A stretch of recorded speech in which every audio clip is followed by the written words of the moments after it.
guys can see of this. This is a brisket that I've had on all day, and I should have made videos when I put it on and talked about it a little bit, but this is from Good Life Grass Farms, and you know, there's not a whole lot to say about it other than I'm freaking super excited. I used the basic beginner's brisket recipe in my Traeger cookbook, so I injected it with beef broth, which they actually say just to spray it with beef broth. But I injected it with beef broth and then rubbed it, or I guess rubbed it first, with the Traeger beef rub all the way around. It has been on the smoker just shy of 12 hours. So I smoked it for about 4 hours this morning, and then throughout the afternoon today, I turned it up to 225, and it just, my smoker didn't want to get up to temperature. It wanted to stay around 200 while I'm trying to get it to 195. So it was taking absolutely forever. I finally went and turned it up to about 250, which then made the normalized temperature fall around 240, which is still okay, I think. And just kept a probe in it. What? Oh, just kept a probe in it until I got up to 195. So anyway, I'm gonna get it wrapped up here. The directions say to wrap it up nice and tight with aluminum foil, wrap it in towels to insulate it. And then after about 30 minutes, we'll get it unwrapped again and we'll start cutting. I got some knives to sharpen up, so we'll start cutting then.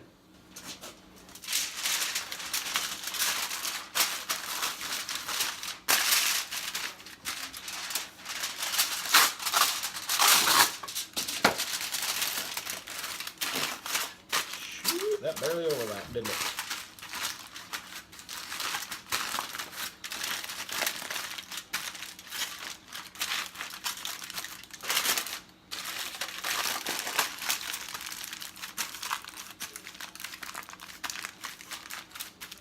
I'll try to find a big heavy towel to roll it up in, just keep it insulated. And then we'll give it 30 minutes. Alright. I'm going to try to get this. I guess I can't really get it doubled under itself, but it's folded over already, so it's double thick there. And we'll tuck the ends and pull that one over the top and pull this one over the top. So it's only double thick on the bottom, but it'll be 6 thick on top. Or like 12 thick or something, not 12 thick, 8 thick on the edges. So we'll leave it there. It's 7:30. We'll check back at 8 o'clock and see about cutting this puppy up. I got this little V-sharp knife sharpener. It's a chintzy little thing actually. I got it at a gun show probably 5 years ago. But this is how I've been sharpening up my butcher knives for what it's worth. I don't claim to be an expert in sharpening knives, but I'll just show you how it works. It's got two little, let's see if you guys can see that. It's got two little spring-loaded, okay, go potty, come on. It's got two little spring-loaded diamond here and here. Come on, go potty. Sorry. So as you push the knife down into it, those springs kind of keep the right amount of tension on the blade. That's the idea. Now the instructions for it say to just make one pass and then start at the top again, which is fine, but it was taking forever. So I found that I can just kind of make a sawing back and forth, and I just maintain that I keep my blade as flat as I can against this vertical stop. Now when I'm doing this, I'm not getting the very, very tip of it sharpened. So then I kind of come back and I'll try to get closer on the tip, which is kind of difficult to do. But this goes way faster. I've actually already sharpened this one. I was just doing that for demonstration for you guys. But do the old shave your arm trick. A little spit on it. And then see if you can shave. I don't know if you guys can see that disgusting little wad of hair on there or not. I think you can. Yeah, nasty, isn't it? So that's sharp. I remember my brother-in-law would always show off when he had sharpened the blade. So the other thing, of course, you can do is take a piece of paper and just see if it'll cut it without any resistance, which this one's doing a good job. So I've got my 2 butcher knives sharpened up like that. Now we'll just wait on that brisket and then we'll get to cutting. Yikerama! Knife was sharper than I thought. I just went to run my fingers along it to wipe the, see this little black or gray residue from sharpening. I went to wipe that off and got a nice little slice across my thumb instead. What a dummy. Alright, let's get our brisket unwrapped here. It's been 30 minutes. Whew. That's so nice. So nice. I wish I didn't feel sick and have a cold. I could really enjoy how nice it is. Feels like that towel's coming out of the dryer. Okay.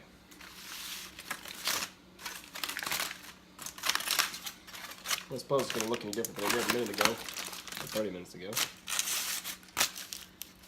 There it is. Try to give you guys a little different perspective. The light's not glaring off of it like it was before. So now we're on the cutting board.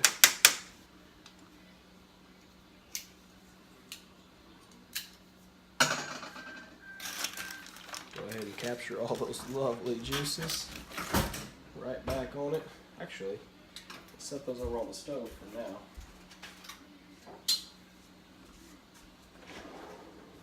Get me a big fork.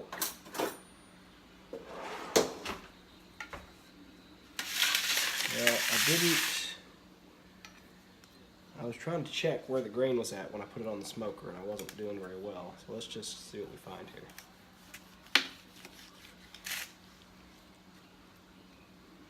Oh, there's some cross grain. Look at that.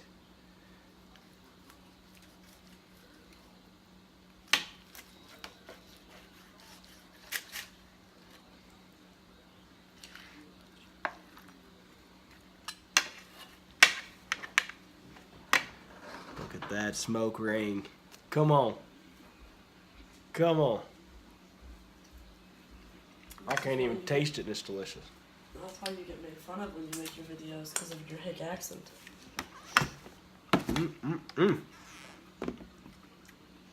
That's cross grain, right? Right? Are you slicing it all this time, or are you? Well, what are you gonna do with it?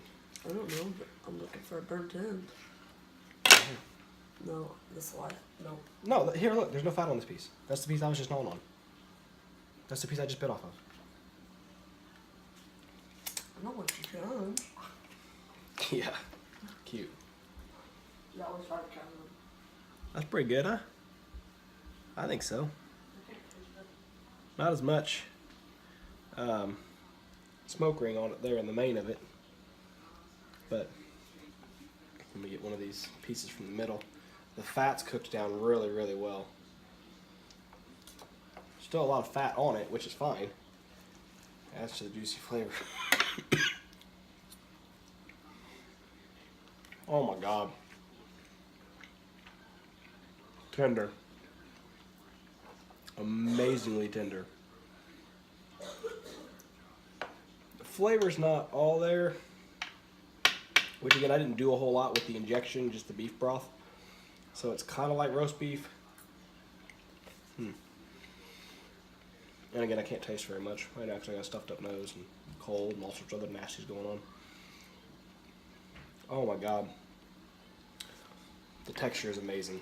How tender it is. I wish well, I don't wish I could give you guys some, because then I'd have to give you some of my brisket.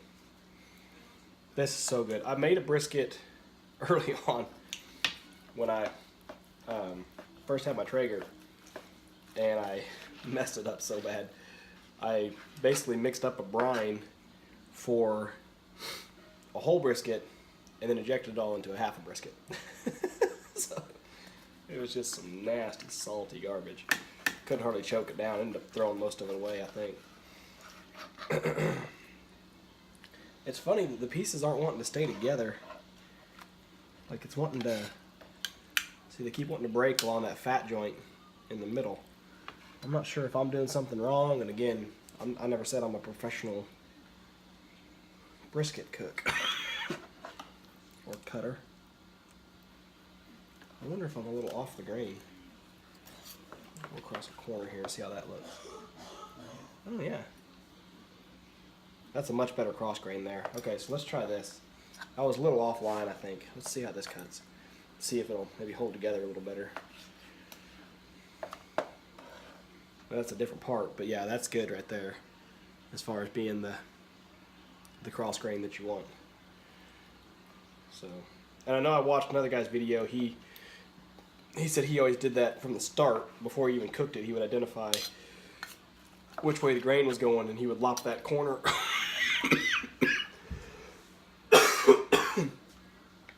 He would lop that corner off before he cooked it as an indicator. So we're going about pencil thick. Oh my gosh. I need some Blues Hog barbecue sauce. If you guys are up north, send me some Blues Hog. I grew up in Missouri. We had Blues Hog. It was the freaking best. My wife and I got married. We had a little local place that had a bunch of state awards for brisket and barbecue in general. And so we had them cater that at our wedding. And I was like, man, this barbecue sauce is freaking amazing. I can't believe this guy's special sauce. It was just Blues Hog. But the brisket you did was exceptional as well. Oh my gosh. I'm so happy with this. Just show it off one more time. Alright. That's probably enough talking. Let me get it all cut up and then we'll take one more glamour shot. It's still oozing juice. Oh my god. Look at that. Alright.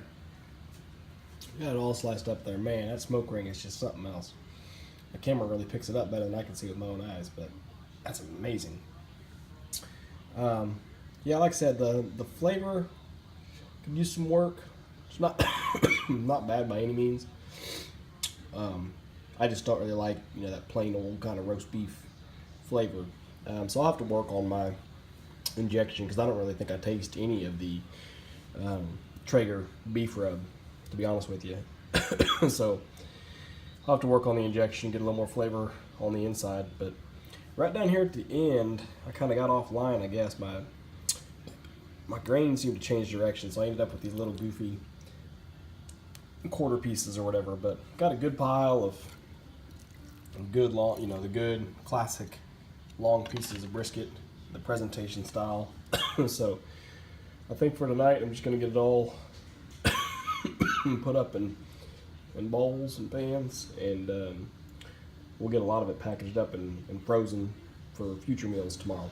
One more thing, can't forget my shout out again to Good Life Grass Farms in Pierce City, Missouri. This is where I got this delectable grass-fed, grass-finished beef. So if you guys are looking for the highest quality beef you've ever found, I'd give their website a look and see if they can help you out. Alright, so I ended up with 2 pans this size. It says it's 6 cups. I don't know how you weigh that in pounds, but it's a couple pounds anyway. And just gonna, like I said, just gonna get it chilled down in the fridge overnight, and then we'll vacuum seal tomorrow. But don't forget your juices. This was hiding out under the cutting board. Man, I'd have been so upset if I'd accidentally thrown that in the sink and not been paying attention. Gotta get them drippings. Okay, now I'm done bragging.